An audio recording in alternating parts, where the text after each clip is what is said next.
తెలంగాణ పల్లె జీవన విధానాన్ని తెలిపే ఎన్నో పాటల యాది బతుకమ్మ పండుగ అచ్చమైన పూల ఉత్సవం. తెలంగాణ సంస్కృతిని, పల్లె జీవన శైలిని పాటలతో చాటి చెప్పే ప్రకృతి పండుగ. ఇవాల్టి నుంచి ఎంగిపూల బతుకమ్మతో మొదలై అక్టోబర్ 2న సద్దుల బతుకమ్మతో ముగియనుంది. ఆశ్వయుజ మాసం అమావాస్య రోజున ఎంగిలి పూలతో తొలి రోజు బతుకమ్మ పండుగ మొదలై సద్దుల పండుగతో 9వ రోజు ముగుస్తుంది. అంతటా పార్వతిని శక్తిగా కొలిస్తే తెలంగాణలో బతుకమ్మ రూపంలో పూజిస్తారు. పార్వతి పర్వతరాజు పుత్రిక, అందుకే బతుకమ్మను కొండలుగా పేరుస్తారు. తెలంగాణలో బతుకమ్మను ఇంటి ఆడబిడ్డగా చూసుకుంటారు. ఆడబిడ్డను శుక్రవారం, బుధవారం పుట్టింటి నుంచి పంపరు.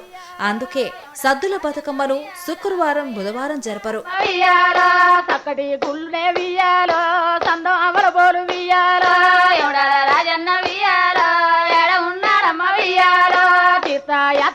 తెలంగాణ రాష్ట్రంలో తొలిసారి జరుగుతున్న బతుకమ్మ పండుగను ప్రభుత్వం రాష్ట్ర పండుగగా నిర్వహిస్తోంది. అధికారికంగా బతుకమ్మ నిర్వహణ కోసం అన్ని జిల్లాలలో అధికారులు ఏర్పాట్లు చేశారు. బతుకమ్మతో తెలంగాణలోని ప్రతి పల్లె, పట్టణానికి ఇప్పుడు కొత్త కళ వస్తోంది.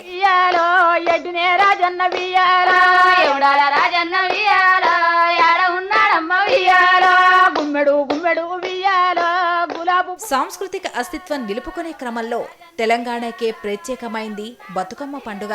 మలిదశ ఉద్యమంతో బతుకమ్మకు మరింత ప్రాచుర్యం వచ్చింది. బతుకమ్మ అనేది పూర్తిగా ప్రకృతిని, ఆత్మీయతలను మననం చేసుకునే ఉత్సవం.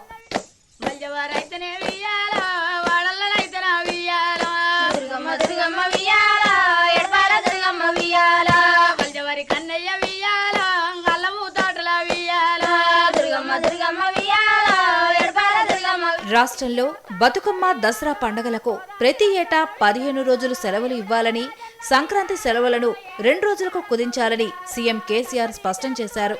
ఈ సెలవులను ప్రభుత్వ, ప్రైవేట్ విద్యా సంస్థలన్నీ ఖచ్చితంగా పాటించేలా చర్యలు చేపట్టాలని ఆదేశించారు.